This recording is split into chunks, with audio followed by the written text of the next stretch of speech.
now on Indianapolis This Week. Systematically across the board, they need to change the culture in the VA. An exclusive with a man and organization with indie roots that shook up the Veterans Administration. Plus, law enforcement responds to a possible hiring setback, the controversial signs, and a day to remember a fallen officer. And women power, the ladies making an impact on the economy.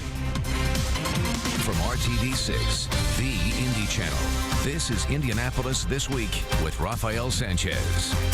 Deal or no deal, the mayor's multi-million-dollar anti-crime plan is taking some hits from Democrats who hold the majority of the city-county council. A council committee approved the plan to raise the public safety tax to 0.5%. That raise would lead to the hiring of 280 police officers by 2018. The proposal still has to go before the full city-county council. That's expected sometime next month. Democrats at this point are rejecting dropping the homestead credit. This Sunday we begin our conversation with FOP Vice President Rick Snyder. Public safety, obviously, the #1 issue for you and your members. We're seeing that in the city-county council, they wish to embrace the public safety tax, but not the homestead credit that the mayor has also asked for in his plan. Can you really add more officers? Can you really get to the plan if you don't have both of those mechanisms? Right. So the IMPD Staffing Commission was very clear in its recommendations. It said that the IMPD absolutely needs at least 500 officers over the next 5 years. That was attested to by the Chief of Police, the Director of Public Safety, and many other subject matter experts, and was a unanimous recommendation from a bipartisan commission, which is sometimes rare these days. But in that, the recommendations also said, and these are the only ways to truly fund these recommendations with the numbers that are needed. And it included the public safety tax. It did include the homestead credit elimination, all of those dollars going for the hiring of IMPD officers, and the third component being drawing down federal grant opportunities as well. So this vote by the council this past week is definitely a step in the right direction. It now gets into the full council for good debate. I suspect that, and we hope, that we'll see good bipartisan support for that element itself. But now the work begins on the other component. So we're expecting that a proposal will be put forward to reintroduce the homestead credit elimination, and a debate can occur on that topic alone as well. In that city-county council chamber, there was a silent protest of sorts. Some of the city-county councilors put up a sign that said, "Hands up, don't shoot," in response to what happened in Ferguson, Missouri. What was the FOP's position on that when you saw that protest put on by those city-county councilors? Well, first and foremost, this. Everyone is entitled to their opinion, and we support that, just as much as our police officers are also entitled to their opinion. And frankly, and the president of FOP made it clear that night, in his view, that it was baseless for our community, but it also really added some fuel to the fire for our officers in terms of just it hurt them, frankly, because it was the context in which it was in, which was the same day, the anniversary date of one of our officers, Jake Laird, being killed in the line of duty. 10 years. 10-year anniversary. Coincidentally, it was also the birthday of Officer Rod Bradway, who will be celebrating, not celebrating, but recognizing his line of duty death this coming month. It was just poor timing, and I think some would say, would question the judgment of doing it in that form at that time. But again, everyone's entitled to their opinion. They're also entitled to be held accountable for whatever decisions they make. Do you hope they apologize? Is an apology due in light of this? You know, I think what would be more appropriate is dialogue and dialogue, because, you know, if someone's expressing that concern, there's a reason for it. Okay, I mean, fair enough. I don't know a reason for it in our community, but to their point and what I saw of their statements, they were speaking to more of a national issue and specific into about another community. That, you know, okay, but let's have this dialogue about our community, you know, and here are the facts for our community. This is also why our officers were sensitive to this, which is this. We've had over 30 officers involved in shooting incidents in the past year. We've had 9 officers that have been shot in the line of duty in just the past year, 2 of which died in the line of duty. And so it was that's where the division came with our officers. But here again, here's the opportunity for dialogue. Here's an opportunity to focus on more of what we have in common than what divides us, and that bleeds right into the Day of Unity that we have coming up. Which is coming up Friday. So absolutely. So a pre-planned event, one to recognize and honor Officer Perry Wren, who we just lost, another attribute that added to this consternation amongst our members. But the biggest component of this, and it's at the direction of Mrs. Wren, the widow of Officer Wren, that she really wants to see the community come together and take up the challenge of what can they do to pay forward the sacrifice of Officer Wren and so many other officers. And so they've called for a Day of Unity where everyone wears the shirts in support of Officer Wren's family, but also the police family, if you will.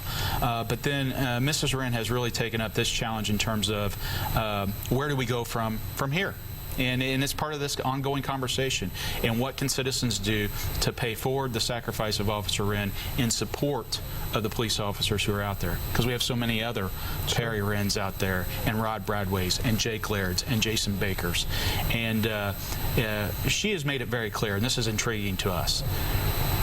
We should not just be recognizing the sacrifice and the honor of these officers through their death. We should be recognizing it and honoring it through their life and their life work that they're doing for us right here, right now. There's a lot of David Moores in our police department. No one will ever replace Officer Moore, but there's many that are following in his footsteps. And we owe it to them to say, we recognize what you're doing now, and we thank you for your service, and we support you. That goes and means so much to those officers, and even more importantly, their families. Their families have to know that their service and sacrifice is not in vain. Day of Unity this Friday for Metro Police Officer Perry Wren. Yes. Support your local fire department and police officers, right? Absolutely. Sir, thank you. Thank you very much. Anytime. Thank you. From public safety to politics, joining us now are two of our political insiders, Democrat Laura Beck, Republican Jennifer Hollowell, and a new member to the roundtable, former Indianapolis Star reporter Mary Beth Snyder, who covered government and politics in Indiana for years. Welcome to the roundtable. Thank you. So, welcome. Major issue, of course, is that of Richard Murdoch, the former state treasurer, resigning on Friday because of changes to the pension plan. What do you make of this? Well, I'm just going to say it because I know most Democrats will say this. We're going to miss him, number one. We're going to really miss Richard Murdoch. But the second part is I just find it completely ironic that a guy who talked about protecting taxpayers and not limited government, hating government, is actually cashing out early to take advantage of the state taxpayer paid for pension plan. So, is he cashing out early, or is this guy who knows finance as well looking at the best interest of his money? Well, I mean, I think it's the wrong decision for him to make. I mean, as an elected official, as a leader in his office, I don't think it's the right decision. But Mary Beth. But politically, Richard Murdoch has caused Republicans an awful lot of headaches, from the Senate race, but most recently the state Republican convention. So from a political standpoint, are you happy to see him go? Well, I mean, I think things in the Treasurer's office will move forward very smoothly. I don't think there will be any problem there, and there are a lot of really talented people in that office and folks who are going to continue to do their job as well as they have. So I don't think that they're going to miss a beat. I think that is all fine. But just from a singular perspective, whether I think it's the right decision, I don't. Is there a concern that there will be a large number of other state employees who are critical to the operation, who may say, look, let me, this pension plan idea is good now, let me go? Well, just from a good government standpoint, and pony up on what Jennifer said, is that from a good government standpoint, elected officials are there to serve the public, and you really don't step out and say, hey, I'm cashing out everybody because it's the best thing for me.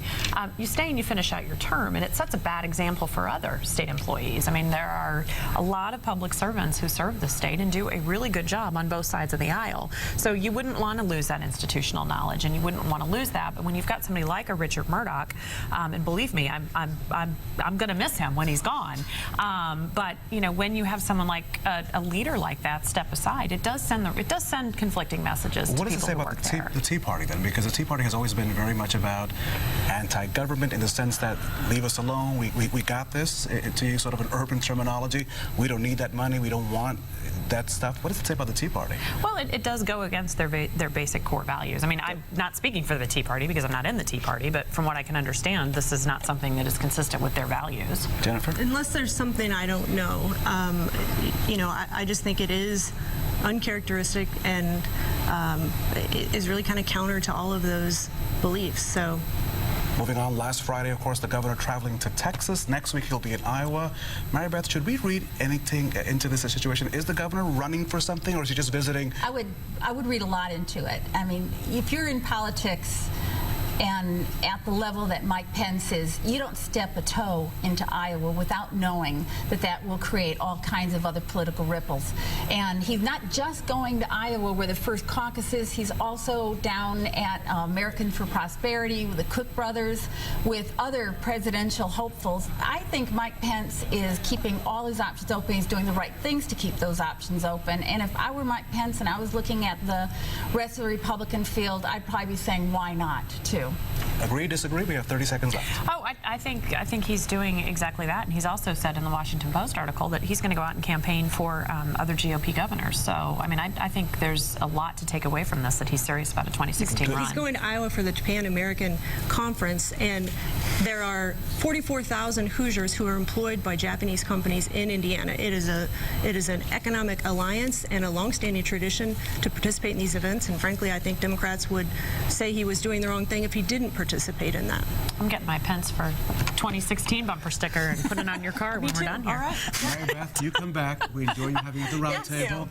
Glad to have you here. These ladies, you can continue the debate on your Twitter feeds. Of course, the conversation continues on Twitter. Check out their Twitter handles and give us your opinion, and stay up to date with Kip, Abdul, Laura, and Jennifer. Throughout the week, they have plenty to say. Veterans took on Washington demanding change to their health care services. This week, the man who became the face of that fight, that and much more, when Indianapolis This Week continues. 2.4 million veterans look to Indianapolis. As you know, the American Legion headquarters is here. This year, the man leading the organization took on Washington after the healthcare scandal at several VA hospitals. Today, the man who demanded action, Dan Dellinger. This past week, he finished his service as National Commander of the American Legion. Well, what they really need to do is be vocal. Be interested in how America takes care of its veterans, because they put that uniform on, they've sworn to defend our Constitution. When they come back, respect them and assist them. If you own a business, employ them. If you're at a university, assist them to make sure they get a great education, and just let them know that they really are truly someone that deserves to be respected and revered. You are the veterans advocate, and you took that to the top in the last several months when you took on the Veterans Administration. Any regrets about how that went down? No, not at all. Although I must correct myself there. I would have liked to seen Secretary Shinseki stand up and say, we're going to get this right, and for him to fight. But he took the other path of resigning. But I'm happy now that Bob McDonnell's come on board, and we're looking forward to working with him to ensure that our veterans get the best health care possible in a timely and manner, so that if they have illnesses, that they're taken care of before it becomes critically and possibly death. A number of reforms have been signed by the president after you were very vocal about what had to be done. How will you hold them accountable? How will you monitor the reforms? They look great on paper, yes, right? They look a lot of new improvements, but how will you make sure that either whether it's a Hoosier veteran or a veteran in your home state of Virginia or Hawaii or Taiwan or Germany gets the care that they deserve? We have what's called a system we're saving, where we go into hospitals and we monitor how the hospital performs, and we also give a report each year to Congress on this state of the actions that they have every day. So we will continue to monitor those and we really haven't heard yet how they plan to revamp the VA.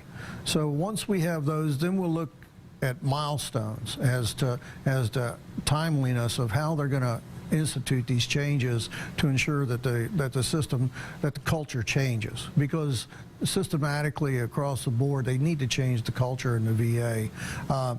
86% of veterans feel they're getting good health care there once they get in the door. So the gaming of the books, the appointments, those things are critical. And of that, one of the last accords that the president just signed, of course, was a $16.3 billion, and $10 billion of that is for veterans that'll if they can't get their care in a timely manner and live farther than 40 miles away from a center, can go to private. And we'll monitor that and see how VA does there. Commander, the one thing I've not heard is who are we going to hold accountable? Because there were people who were cooking the books. Should those folks be held accountable, or will you be monitoring that as well? Or will you leave that up to the Department of Justice or to the Veterans Administration? I mean, what will you do to make sure that those folks that did in some way jeopardize the lives of the men and women who served are held accountable? Well, Department of Justice, and I understand currently they are looking at some of those already. I think there's 6 that they're looking at. But as this investigation continues to unfold, and it still is, the IG is still going through, and through those recommendations, we would certainly hope that Department of Justice would take the appropriate actions. There isn't a lot we can do because we don't have that type of access. But we're there to make sure to hold our congressmen and our senators accountable. And that's what America needs to do. Everyone should watch this entire situation and vote this coming fall and in future elections based upon how well government takes care of our veterans. You have a motto that you sort of use for this year as the commander, that is building for tomorrow today. Have you done that? Have you built for tomorrow for today? We are. Our actions this year, it was unfortunate we had to, but since 1919, this is our 96th year, as we go towards our 100th year, we realize that we need to be there for our veterans. We saw it when they were founded in Paris, France, at the end of World War I, that we had to be there for our veterans. And this is what we're continuing to do. We're founded on 4 founding pillars, we call them. One is taking care of our veterans, the youth of our country, Americanism, and a strong national defense. So we're very focal in all of those areas to ensure that America is being taken care of now and in the future. We can't necessarily rely all the time upon Congress to take care of our veterans. And when they fail, we're right there to make sure that they remember that veterans fought for this country and they deserve the best possible. Commander, thank you very much. Up next, women making a difference with jobs and leadership with Indianapolis This Week continues. One of the most prestigious business conferences kicks off next week in Indianapolis. The National Association of Women Business Owners will bring together a who's who of business leaders right here to our city. Joining us now is Gerald Mitch, who's president of Indy chapter of NABO. Mitch is owner of Mitch Design. She has 35 years of experience in all phases of design. Welcome to the program. What can we expect when hundreds of the top women in the country come to Indianapolis for this big event? Well, Rafael, they're coming for all kinds of reasons. So some want to find a mentor. Others are looking to network with our over 60 local corporate partners and many, many more national corporate partners. Some are coming just to be able to experience the amazing speakers that we have. So depending on where they are in their businesses, there's something for everybody. But what I like to talk about real quickly is what I call the magic of the conference. And that's when you go and you have an opportunity to maybe meet a savvy businesswoman, and along the way you pick up a little nugget of information. For example, when I was in Miami, I met a very savvy lady and came home and was able to save $10,000 for my company in insurance premiums alone. So it was worth the price of the ticket. Well, I almost interrupted you because I'm so excited because this group is so dynamic, and the number of jobs, the impact of the economy really is not well recognized. But you're there, and you folks are creating so many jobs. Yes, we are. Women's businesses are growing at a phenomenal rate here in Indianapolis, and that translates to more jobs and more opportunities. And right now, nationally, we have an economic impact of over $3 trillion, which is 16% of the overall jobs in the economy. So sometimes I like to dial that down to something I can understand better. Basically, if a company has over $1 million in revenue, 1 of 5 of those are today a women business. That is an amazing figure. It really is. The motto for this season will be the power of you. What can we expect? Well, the power of you, I think, is very important. It's the theme for the conference, and it's something that I think will be the takeaway for each and every woman. They have an opportunity to come and watch women, really witness them in their power, and it's something that women need to see. Currently, for example, here in Indianapolis, only 4.2% of the CEO positions are occupied by women, but we have over 50% of women in the general populace, in the jobs. So you can see why this conference brings that power to the women and really prepares us for those leadership roles. The power of you. Thank you so much. Best of luck with the conference. We'll be there, and I'm sure we'll enjoy it. Thank you so much. Thank you so much, Rafael. All the best to the Indy chapter of NABO. Coming up, a special event where you can help feed those in need right here in Central Indiana. Details. Here at RTV6, we are working to make a big difference with a big event this week, and you can help. The Gleaners Food Bank Hope-a-thon is happening on Thursday, September the 4th. We're raising money and awareness about hunger right here in our hometown of Central Indiana. The phone bank here at RTV6 studios will be open from 6 a.m. to 7:30 p.m. I'm Rafael Sanchez. Have a great week. We'll see you next week.